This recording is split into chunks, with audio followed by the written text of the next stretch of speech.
আমরা, এবং এই জার্নিটা তো কেমন ছিল? এই জার্নিটা হচ্ছে এতদিনের কষ্টের ফল আজকে আমরা পাচ্ছি। দীর্ঘদিন ধরে আমরা কষ্ট করছি এই টুর্নামেন্টের জন্য, তো কষ্টের ফলই এটা। ক্যাপ্টেন্সি করলেন 7টা ম্যাচ, 7টা ম্যাচে 5টাতে অপরাজিত, 2টাতে হার। কেমন লাগছে? কেমন ম্যাচ ভালো গেছে? ভালোই লাগতেছে যে হচ্ছে 5টাতেই রেজাল্ট আছে একটা ভালো লাগতেছে। বিদা, যদিও সাবিনা আপু আপনার ক্যাপ্টেন ছিল, এর আগে না ক্যাপ্টেন ছিল, তো ওই বিষয়ে আমরা জানছি না যে তার কাছ থেকে আপনি যখন ক্যাপ্টেন্সিটা পেলেন তখন কি আপনার কাছে যে দলকে নেতৃত্ব দেওয়ার একটা চ্যালেঞ্জ তৈরি হয়েছিল কি? যে বাংলাদেশকে আমি কি আরেক ধাপে নিয়ে যাব? No comments. আবিদা, আমার একটা কোশ্চেন আছে। কালকে আপনার রিসেপশনে প্রেসিডেন্ট একদম গ্রেট বলতে আছে যে আমাদের নেক্সট হচ্ছে মিশন অস্ট্রেলিয়া, তাই না? যেখানে আমরা একটা স্টেজ যে চূড়ান্ত পর্ব খেলবে, তার ভিতরে আবার 2টা কোয়ালিফায়ার একটা সুযোগ আছে। সেই প্রসঙ্গে প্রেসিডেন্ট বলছে যে আমরা হলো মেয়েদেরও একদম সমান অধিকার চাই আসলে, যে তাদেরও দিতে চাই। আমার জানা দরকার নেক্সট 6 মান্থে আপনাদের আসলে যে কোন ধরনের ফ্যাসিলিটিস বা কোনটা হলে আসলে যে আপনারা একটু আরো বেটার জায়গায় যাইতে পারেন, বেটার পারফর্ম করতে পারবেন, আপনাদের চাওয়াটা কি? আপনি যদি এই ব্যক্তিগত প্রেসিডেন্টের কথা ধরেই আছে, স্যার তো বলছে যে আমাদেরকে কোনো দিকে কমতি রাখবে না। তো স্যারের কাছে যদি চাওয়ার হয় আমাদের ভালো ফ্যাসিলিটিস দরকার, যেমন হচ্ছে মাঠের ফ্যাসিলিটিস, তারপর খাওয়া দাওয়া, তারপরে জিমের ইকুইপমেন্টস যেগুলো আছে, তো এগুলাই আমাদের হচ্ছে চাওয়া পাওয়া, এর বাইরে আর কিছু না। অপোনেন্টের আগে তো আপনারা যেরকম এই ম্যাচ খেলতে যাওয়ার আগে জর্ডান আর ফিলিপাইনের সাথে খেললেন, ইন্দোনেশিয়ার সাথে খেললেন, স্ট্রং টিম, ওখানে তো আরও স্ট্রং আসলে। আমরা 17-এও দেখছি যে তারা যে লেভেলে, আপনারা যেরকম হলো এখানে হলো উজবেকিস্তানকে 7-8 গোল দিয়েছে, তোমরা পৌঁড়ায় বেড়াইছে।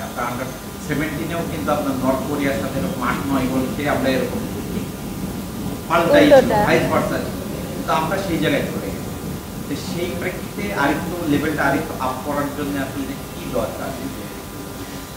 আমাদের লেভেল আপ করতে গেলে আমাদের ওই মানের টিমের সাথে খেলতে হবে বেশি বেশি। এখন যেরকম আমরা জর্ডান ইন্দোনেশিয়ার সাথে খেলেছি, এখন জর্ডান ইন্দোনেশিয়া থেকে ভালো যে টিমগুলো আছে তাদের সাথে আমাদের খেলার দরকার।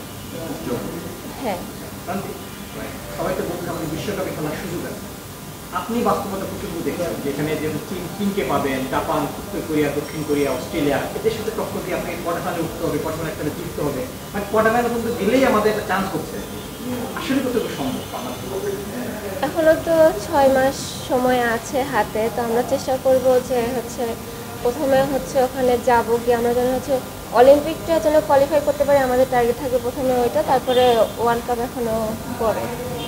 সেই জায়গায় আপনাদের কি জানতে যে অন্যান্য টুর্নামেন্টের আগে যেমন ন্যাশনাল টিমে তারা কন্ডিশনে ক্যাম্প করে দেশের বাইরে গিয়ে যে ভেন্যুতে খেলা হবে সেই ভেন্যুতে আবহাওয়া, আপনাদের একটু প্রয়োজন মনে হয় কিনা যে আসলে অস্ট্রেলিয়া একটু আগে যাওয়া দরকার?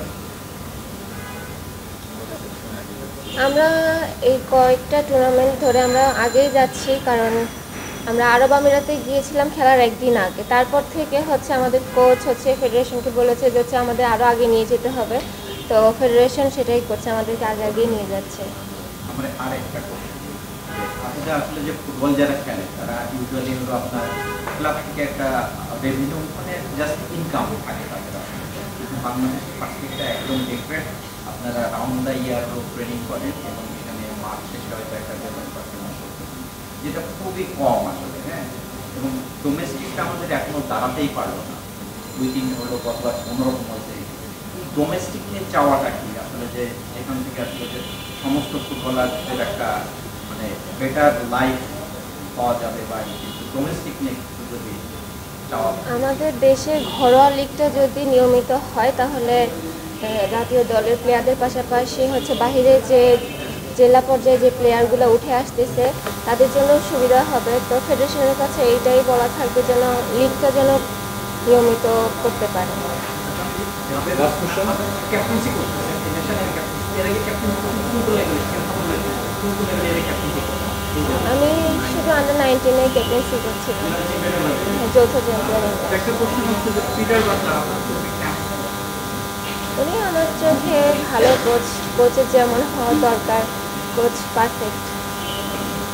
ক্রান্তি, আমার last আরেকটা একটা প্রশ্ন, দুইজনে দুইটা কথা। সম্ভবত বেতন কারো কারো এখন পর্যন্ত বাকি। তুমি অধিনায়ক হিসেবে আসলে ফেডারেশনের কাছে তুমি কি বলেছিলে কিনা যে বেতনের ব্যাপারটা যাতে ক্লিয়ার করে দেওয়া হয়, বা তোমাদের নিজেদের তো একটা সচ্ছলতা বা একটা স্বাচ্ছন্দ্যের একটা জায়গা নিশ্চয়ই প্রয়োজন বোধ করো, সেই জায়গা থেকে জুনিয়রদের বা সিনিয়রদের যাদেরই বাকি আছে তাদের ব্যাপারে তুমি কথা বলেছি কিনা ক্যাপ্টেন? হ্যাঁ, আমি কিরণ ম্যাডামের সাথে কথা বলেছিলাম, তো মায়ানমারের সাথে খেলার পরে তো ম্যাডাম বলেছে যে ফেডারেশনে এসে উনি এই বিষয়গুলো দেখবেন।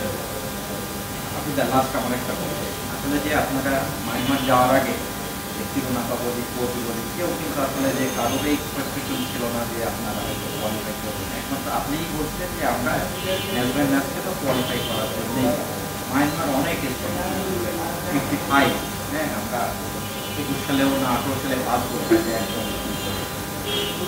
এই যে মায়ানমারের সাথে যে আপনারা জিতবেন, এই কনফিডেন্সটা কখন থেকে আপনার গ্রো হয়? জর্ডানের সাথে 7-0-তে জেতার পরে না, এটা যদি বলতেন যে মায়ানমারের মতো টিমকে আমরা হারাবো এবং কোয়ালিফাই করবো, এই যে কনফিডেন্সটা বা এই আত্মবিশ্বাসটা কখন থেকে শুরু হয়েছিল? আত্মবিশ্বাসটা আসছে জর্ডানে যখন আমরা খেলি, জর্ডানের সাথে যখন 2-2 গোলে ড্র করি, জর্ডানের সাথে আমরা প্রথমেই 2টা গোল খাই, মানে ওরা একটা দিচ্ছে তারপরে আমরা আরেকটা দিই, লাস্ট মিনিটে যারা ওরা দেয় আমরা দিই, মানে তখনই আত্মবিশ্বাসটা আসে যে না আমরা চাইলে পারবো। তো আমরা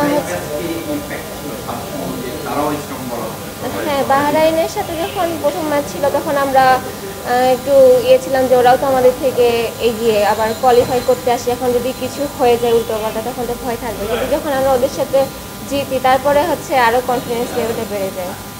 সিনিয়ররা বেশ ভালো পারফর্ম করেছে এই টুর্নামেন্টটাতে গিয়ে। ঋতুপর্ণার কথা যদি বলি বা মনিকা, আপনাদের যারা সিনিয়র আছে সবাই খুব ভালো পারফর্ম করেছে। তো এই বিষয়টা অ্যাজ এ ক্যাপ্টেন আপনি আসলে কিভাবে দেখছেন যে একটা দ্বন্দ্ব ছিল, সেই দ্বন্দ্বটা কাটিয়ে উঠে আপনারা আবার একই একটা দল হয়ে পারফর্ম করেছেন মাঠে? ফুটবল টিম ওয়ার্ক, এখন টিম ওয়ার্ক হিসেবে আমরা কাজটা করেছি। এখন আপনাদের নেক্সট মিশন হলো আন্ডার-20 সাব লিডারটাকে বলে, এটা হতে পারবে না? ইনশাআল্লাহ সবাই দোয়া করবেন, 11 তারিখ থেকে সাফ আন্ডার-20 খেলা আমাদের, আমরা যেন চ্যাম্পিয়ন হতে পারি, আর আমাদের এই চ্যাম্পিয়নের ধারাটা যেন আমরা ধরে রাখতে পারি, সবাই দোয়া করবেন। Thank you.